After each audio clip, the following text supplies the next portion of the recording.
Merci beaucoup na bandeko balandi. Lelo ba wazalendo basali mama na discours na kati ya Uvira.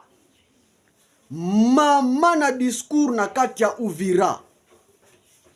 Donc balobi baza déterminé na kochela bino video. Na kochela bino video boyoka. Malgré balobi na Kiswahili mais parti moko balobi na français. Boko landa yango bien là. Parce que bandeko nangai biso tozawana tozo landela mouvement nyonso ya ba wazalendo.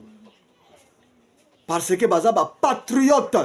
Alors il faut to encourager bango, to encourager pe ba FRDC parce que baza ensemble. Parce que batu mususu bazali koloba ke non ba wazalendo baza ensemble tena FRDC ya lukuta. Ba wazalendo baza soudé na FRDC.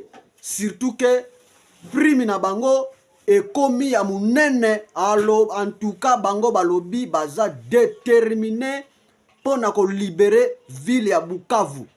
Donc bana membre bobanga te ata bozoyo kaboye tozala calme. Awa basali mitingi munene bokomona ndenge bozotala bango nakochela bino video boyoka bango ndenge bazoloba. Ndenge mokonzi na bango numéro 1 ndenge azali koloba. Bandeko aimez vidéo soki nan osabone te na chaîne Oyo, abonnez-vous à la chaîne YouTube. Tala na se place bakomi abonné. Cliquez wana. Allez activer ngonga pour que oratakate tous les temps tozo sala live to tozo tia ba vidéo en ligne. Vraiment bandeko nangai to se décourager te parce que batu mususu ba kongomani mususu bakomi koloba loba. Mais biso tozo lande la station à la loupe. Hein? À la loupe. Donc, to landa nanu, to landa muke, ba waza, balobi nini. Discours à munene population eye. Eye na kacha Uvira.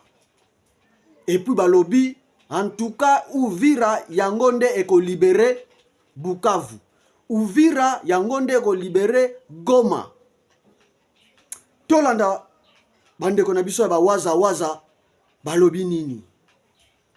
Kwa sababu nitakuwa na mazungumzo na lita wote wa wazalendo nyumbani kwangu ninakoishi hapa. Wazalendo Uvira de Fizi, Mwenga, Shabunda. Wazalendo ambao wa Uvira waliotoka Fizi, Mwenga na Shabunda wote nitakuwa nao mazungumzo. Le monde vous dit merci. Dunia nzima inawashukuru wazalendo. Les yeux du monde entier sont braqués à Uvira. Macho ya ulimwengu mzima yako yanaangalia Uvira hivi.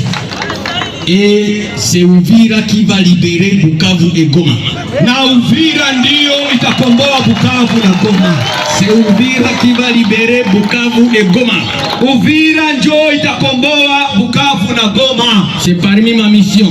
Ni baadhi ya mamisheni au mission zile. Ewa ne, wewe unauliza hiyo ni arrivée Bitakwira hapa Uvira. Arrivée Bitakwira hapa Uvira. Hizo image zote ni za arrivée Bitakwira hapa Uvira.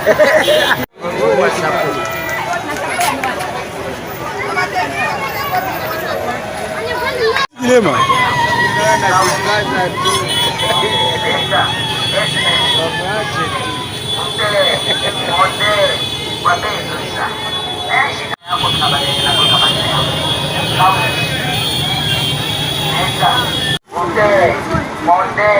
Arrivé ya Bitakwira biona hayo.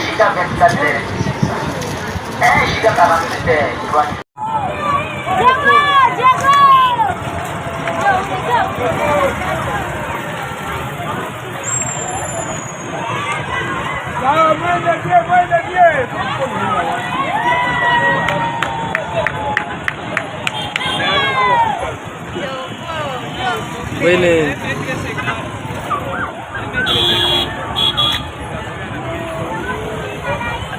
I love it.